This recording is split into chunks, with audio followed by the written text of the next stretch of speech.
এই নির্বাচনে বিএনপি একা হয়ে পড়েছে। ইতিহাসের নতুন রেকর্ড সৃষ্টি করে জামাত ইসলামী সহ অন্যান্য ইসলামী দল এবং যারা জাতীয়তাবাদী দলের একটি অংশ, রাইটিস্ট বলতে যা বোঝায় সেই দলসমূহ, এবং 24শে জুলাইয়ের চেতনাধারী পরিবর্তনকারী ঐতিহাসিক সেই ভূমিকার সাথে যারা ছিল, তারা সকলেই এবার ঐক্যবদ্ধ। এটি অতীতে আর কখনো ঘটেনি। সুতরাং আমরা বলতে পারি একদিকে কতিপয় মানুষ, দুই একটি দল, আর অন্যদিকে সারা বাংলাদেশ। জি,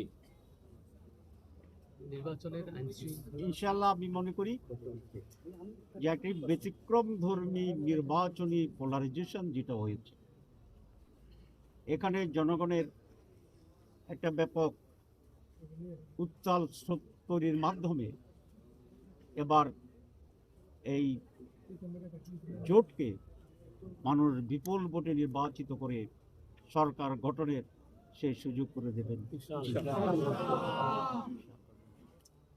আমি একটু আশা করব যে এই সরকার নিরপেক্ষ থাকবেন, লেভেল প্লেইং ফিল্ড নিশ্চিত করবেন, আইন শৃঙ্খলা পরিস্থিতি নিয়ন্ত্রণে রাখার ব্যাপারে তারা খুবই আন্তরিক থাকবেন। সিভিল এবং পুলিশ প্রশাসন, মিলিটারি, আমাদের অন্য সকল সংস্থা, নির্বাচন কমিশন স্ব জায়গা থেকে আল্লাহকে সাক্ষী রেখে ভয় করে তারা যথার্থ ভূমিকা পালন